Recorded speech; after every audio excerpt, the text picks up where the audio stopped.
Primary and secondary sources can have its use in the classroom. These sources can be used to help students as well.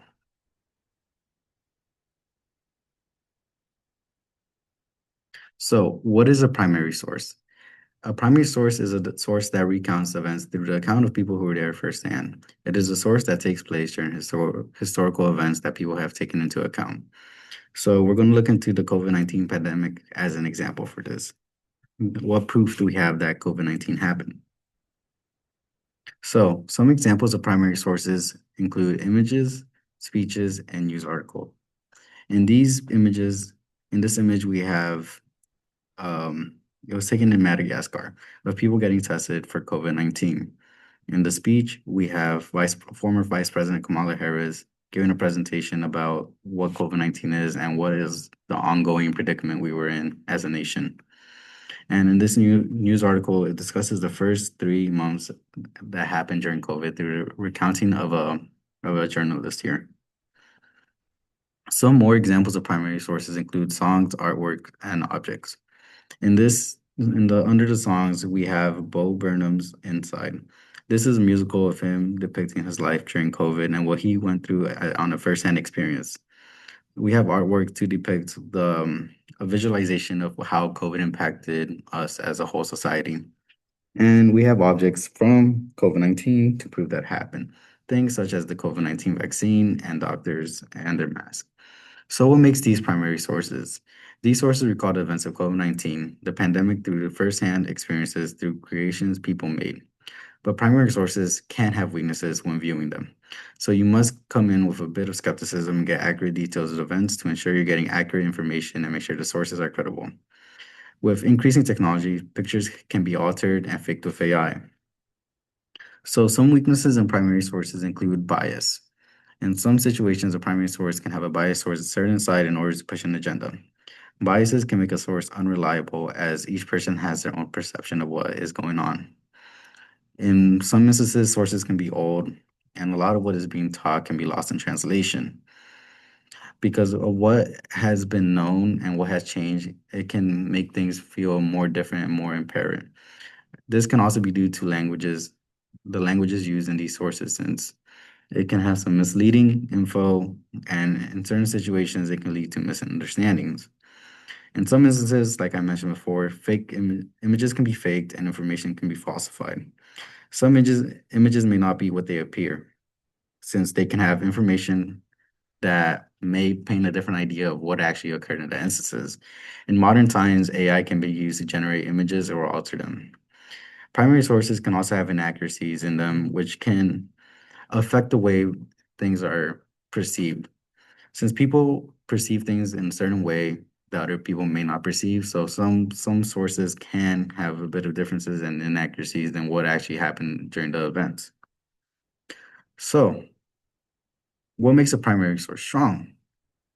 A primary source can be very helpful in the classroom as it has raw materials that help students understand the events that occurred at a meaningful level and get their hands on artifacts that were from the time or the event.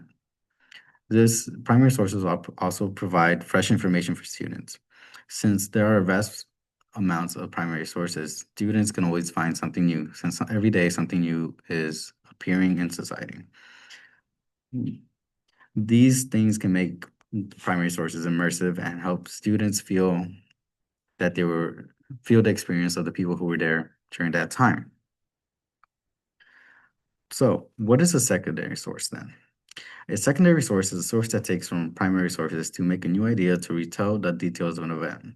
They can provide their own insights into the event, and these sources weren't made during the occurrence of said event.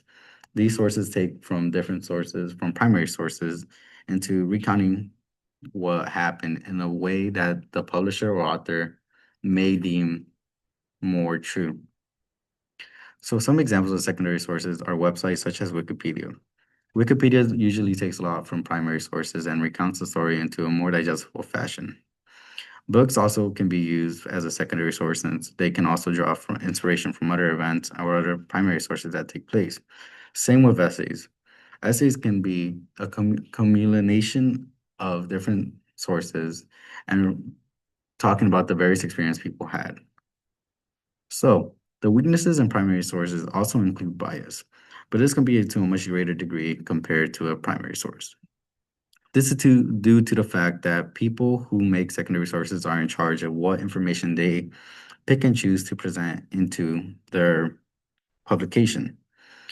And secondary sources, fake images and false information is much more prevalent since, like I mentioned before, the people who publish this or who makes the secondary sources get to interpret what is gets to be published and what information they choose and how they analyze it purposely. Inaccuracies can be prevalent in secondary sources as well, since when new information comes to light, these sources can become outdated. So what makes a secondary source strong? It saves time and saves materials. When you're looking for primary sources, it can be a lot to find multiple sources. However, a secondary source can pick up multiple primary sources and use them as references that students can look into when looking for information. Secondary sources also provide information in a more insightful and analyzed way, which helps students gain an idea and an interpretation of what direction they can take the primary sources in. This makes information digestible for these students. It presents information in an easy manner for them to understand by providing insight and information in a much clearer language than had they used a primary source. So in conclusion, bringing in sources for your students can help them feel engaged into lessons and topics while giving them practice in developing critical thinking by applying what they know into something new. Primary sources can provide an immersive experience for children by giving them a first-hand experience they can look into. Secondary sources can help students develop their thinking by looking at insights of other people who retell experiences. These help students learn to see what is credible and how to apply their sources into their own work.